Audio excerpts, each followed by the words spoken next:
If I may, I would like to tell you a true story.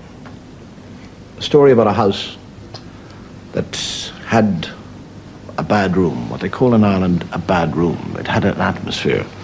People were loath to go into it. They didn't wish to have anything to do with it. And if people heard about this room and they wanted to go and see it, the people of the house would say, please don't go near the room. And if you do go near the room, always go with somebody, because it has some sort of fatal attraction to draw those people in. And people would open the door and let people look into the room. And the sense of attraction to that room was like a magnetic pull. They would want to go in. And that is why the other person was there, always to stop them. And then one young, foolish man decided against all advice that he would spend the night in the room. And people pleaded with him, scolded him, shouted at him, screamed with him, fought with him. And he said, no, I will spend the night in the room to rid us all of this superstitious rubbish. And he went in to that room. And the door, without any human being touching, closed behind him.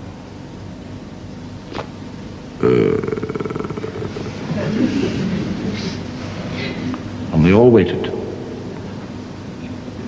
And they all waited until about 6 o'clock in the morning. And from that room, there was the most horrendous, soul-destroying scream. And they all rushed up to the room, and they opened the door, and there was nothing there at all. No sign of the young man, except a pungent smell of animal and brimstone mixed together. And lying on the floor was a shoe. That's all, nothing more. And the story was printed in the paper, and people came to hear about it. And eventually it got to the ears of one of the great Jesuits, who was an exorcist. And he decided that he would go to this room, and he would attempt to exorcise this evil, this presence, this prince of darkness, whatever it might be, that was in that room.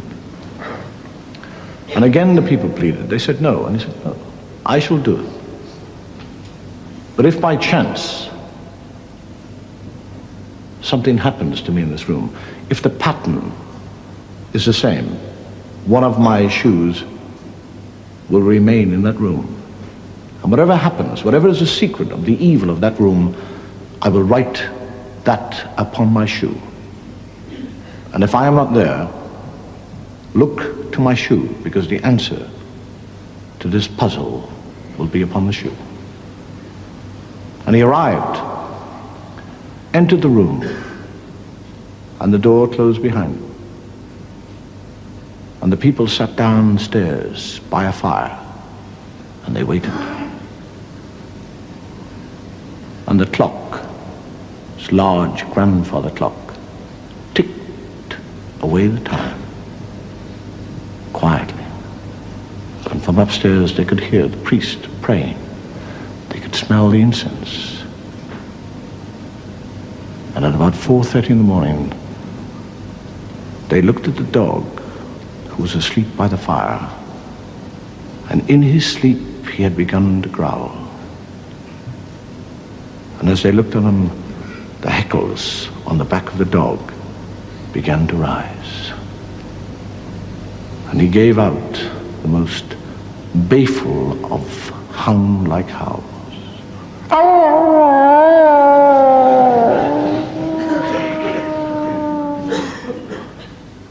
And from the room upstairs, they heard the scream.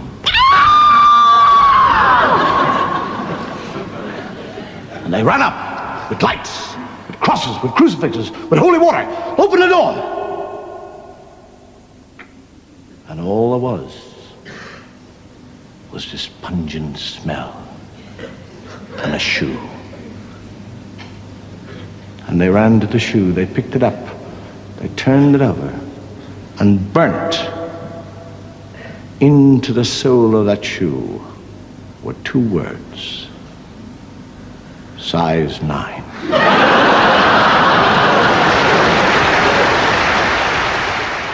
I've seen 2 ghosts in my life. I saw a ghost at the Comedy Store, and I saw a ghost when I was about 4 in a building in New York City. You remember that? Always. 4? Yes. I still remember what I felt like. I still remember telling my mother the confusion that I had, and I still remember my mother asking me the story over and over and over again like a cop to make sure I wasn't fucking crazy. And then when I moved into 3515 Gibbonhead Terrace, there was a time when I got out of Catholic school, I couldn't stay in that house, Bobby Lee. Yeah. I couldn't stay in that house at night. Yeah. Bobby, I'm a big boy. You know me. You know I'm the type of guy I love to be independent. When I got out of Catholic school, my mom had a bar. Yeah. So that meant basically I had the house to myself at nights. What 12-year-old kid doesn't want a house to himself with cable TV? Every night. Every kid wants a house to himself. I would go home at night. My mother would cook dinner. I would eat dinner with her. She'd leave to the bar. I would do my homework, watch Get Christy Love, whatever show was popular in those days. Go up to my room about 10 o'clock, put the air on, go to sleep. And within 20 minutes, I'd be awoken by something. Bobby Lee, this went on for fucking a year. That I couldn't sleep. I would fucking taste toward, and I would feel something. And one night I said, I can't do this no more. There's something in this fucking house. And I remember telling my mother, and my stepfather, and people, they're like, you're crazy, you're watching too many horror movies. And I fucking started living with a family. I would just go to their house at night. I played basketball with the kids, and their parents didn't have a fucking clue who was in their couch at night. So just because you couldn't sleep? I would go to my mother's bar, stay at my mother's bar till 9, do homework, eat dinner with my mother, and then go to 26th Street in Central. They were a Puerto Rican family named the Torreses, and I was son with Jose Torres, Papo. And I'd go to his room, we'd watch TV, and nobody would know I was even sleeping in his house. I'd get up in the morning, brush my teeth, comb my hair, and go to North Bergen school. So I would stay in Union City and go to school in North Bergen. The fucking point of the story is that after my mother died, and I found the dead and the whole thing, I found out an interesting fucking story. Some people came over after my mom died, and they said, we're really sorry about your mom's death. And they said, you know what? We never liked this house anyway. We thought about buying this house. But you know why this house sold for cheap? Because somebody hung themselves in the garage. Whoa. And right there, I knew that all my premonitions that I had, I would hear it, Bobby Lee. I'm not a retard. I'm not a fucking idiot, Bobby Lee. I know what I see, and I know what I feel. I would feel somebody going up the steps. Wow. That's what I would feel. People running up the steps or running down the steps. Now, the person that killed himself, were they white? I had no idea. You have to know that shit. You have to know that shit. Probably New Jersey, you would think so, right? I thought he hung himself. For years, I heard the rumor. Because after, like, my mother died, they buried her. And these people who had lived on the block, I knew, like, I wasn't friendly with them. Yeah. They came that day and were like, we looked at this house first. It was like $10,000 cheaper. Yeah. But somebody killed themselves in the garage. So they said that he hung himself. And then I told somebody, and they came back to me. They go, well, we did some looking. The guy was one of those guys that closed the garage. Ooh. And put the fucking the car on. The car on. So anytime I go back to that house, like when Lee and I shot the documentary, I could feel that house. Like I was thinking about buying that house. But it's still there. I'm buying that house. It's still there, yeah. It's still there, and I'm thinking of going back to North Bergen and saying, what do you want for this house? And offering them $20,000 more. Gutting that house. There's a shadow somewhere. It's already good, isn't it? I'm loving it. No, right. There's a shadow. I think it was in America. Yeah. And it's on a quiet road. I'm guessing somewhere like Boston. That's what you mentioned. Okay. Right? No. Somewhere like Boston. And people at night used to see this shadow moving about. And they'd go, what's that? Right. And it got known, the town, the little local town got known for this shadow, but it didn't cause any problems. people. What are you talking about? Well, it was Just like, you've lost me. What are you talking no, about? do you know like some places get famous, like Scotland's got the Loch Ness monster and that, but it doesn't go cause on, any. yeah. But it doesn't cause any problems. It doesn't exist, go on. Right. So there's this shadow walking about on the road. What do you mean? No, what's he again? Rubbish. Right. So it's walking Nonsense. about. Where did you read this? Where did you It's see walking this? about. This was on the internet, and Oh, I'm sure. sorry. Sorry. Right. I thought it was shite. I didn't know it was on the internet. Right. So this shadow is moving about, and Independently of an object. yeah, and the local mayor and that is like, yeah, it's a bit weird, but it's not harming anyone. The mayor involved. Was he elected to that post? Hey, mayor, we got a problem down here. Seems like a shadow. Well, it's not causing any. No, it's Is just it causing any problems? yeah. Go on. But that's the thing. It was left for years, and then it did start causing problems. I see, that's it. If you leave these shadows to go unchecked, Rick, they go crazy. Yeah. You let them run amok in the Yeah. city. Yeah. You've got to stand What around did it do? on What did it Roman do? shadows. What did the shadow do? It was pushing people off the bikes. It was what? It was pushing people off the bikes. Oh, I'll find out more for that next week. Right, that'll tease oh, them. you're a maniac. We'll do more on that. We haven't had time for Please educating. never have children. Right, listen. You are Just a promise me maniac. now you'll never have kids. Oh fuck! I got to tell you this story. I always look at houses. You know, I'm not going to sell my house. I love this fucking place as much as I bitch. That's why I bitch about it, because I love this fucking house, and I'm going to continue to fucking repair it, and I'm going to do the fucking homeowner 360. And when I have the whole thing fixed, I'm going to start over again on the first job, because now it's going to be fucked up. Whatever I repaired at that point will then be fucked up. So, anyways, there was this house for sale. And I went to go see it, and it basically had everything that you could ever want. Right? It was a beautiful house. You know, from the outside, it was a beautiful house. It had a fucking pool. It had a garage detached from the house with a room above it, which to me is like, oh, there you go. I got the kid. I got the house I got the garage with the fucking room above it. I put my drums up there, turn it into a drum room / podcast room. There you go. That is my fucking dream. So I go over to go look at this fucking place, right? Knowing full well I'm not going to fucking buy it. Because I can tell at this point, having bought a fucking house that needed all the work it does, but as I'm driving up to it, I can already see the fucking windows need to be replaced and it needs a new roof.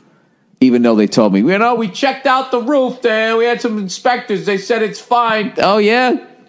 Is that what they said? Why are all these water stains all over the side of the fucking house? What's that about? I like how the windows don't fucking they're not flush. Look at that. Look at the rot around all of those fucking windows. This house, I can tell you right now, is already a borderline teardown. And I haven't even gotten into it yet. So I walk into this fucking house and holy shit. Holy fucking shit, dude. I took a tour of this house. There was 3 separate times that I thought I was going to get murdered. All right?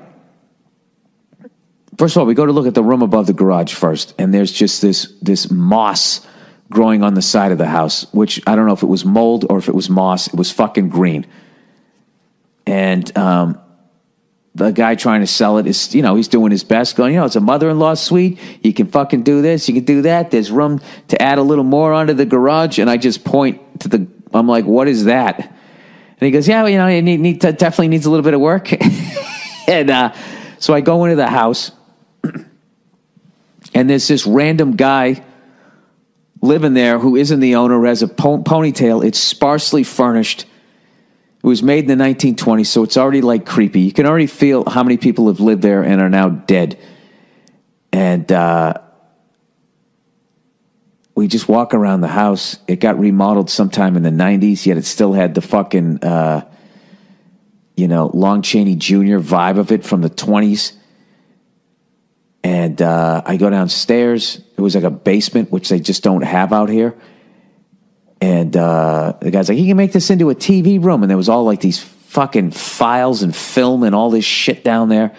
And I'm like, you know, that was the first time I was thinking about like Saw or the Blair Witch. And I'm like, all right, can we go back upstairs? So we go back upstairs. We go all the way upstairs. Then there was this random like teenage girl living there that was the daughter of the dude downstairs who lives there but I don't know. It's not his house. And we look up there, and there's this stuffy fucking smell. And then as we go down to go to the master bedroom, they said, oh, the owner is just to let you know, the owner is there. He's in the house, which usually they fucking leave. There's all these people just there, and this fucking cat just sitting there looking at me. And I do the after you to go to the master bedroom, and he does the after you to me, and then I didn't want to be rude, so now I'm walking towards the master bedroom down this creepy fucking Transylvania hall with the guy Smiley real estate agent behind me, who, you know, I'm sitting there going like, he's regular looking, good looking guy. That was to make me feel safe. And now I'm fucked.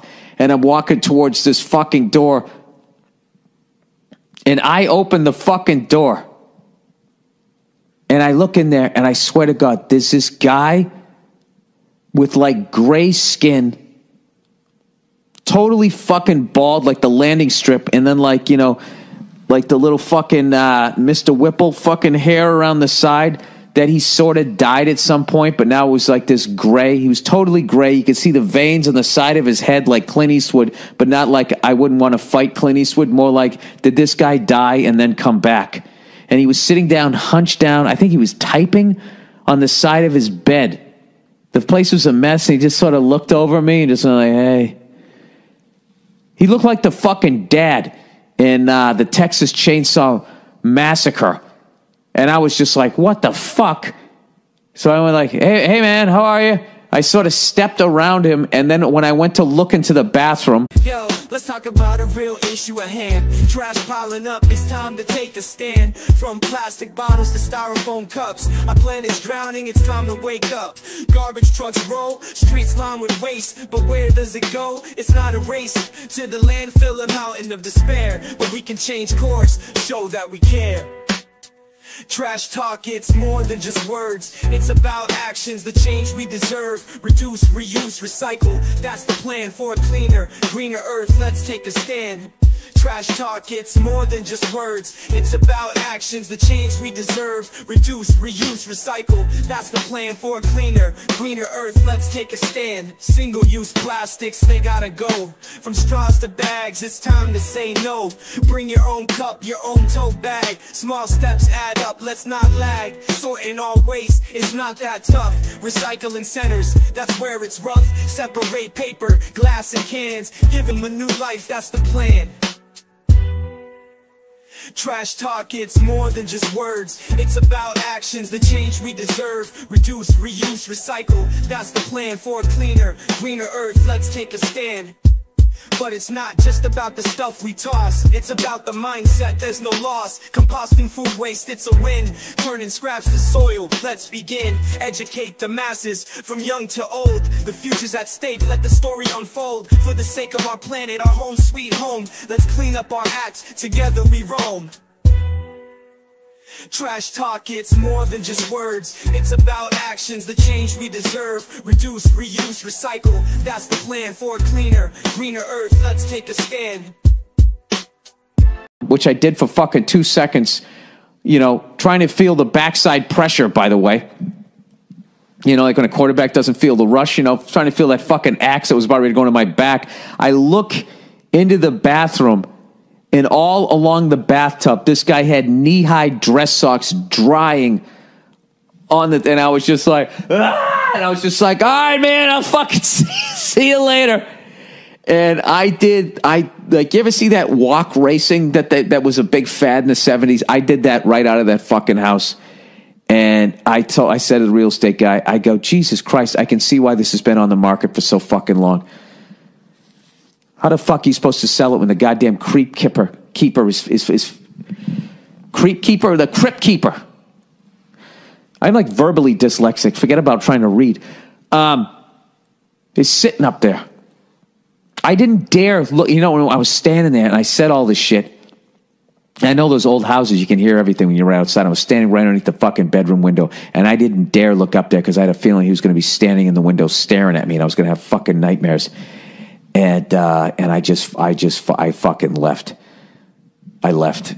And I have this creepy fucking feeling that because I went into that house, I got exposed to something. And at some point today, my home phone, which I never use, so it never fucking rings, is going to ring, and I'm going to pick it up, and it's going to be that guy's voice going, 7 days. And then I got to somehow expose somebody I know to it so I don't fucking die. Having said that, it was a great house that had a lot of potential.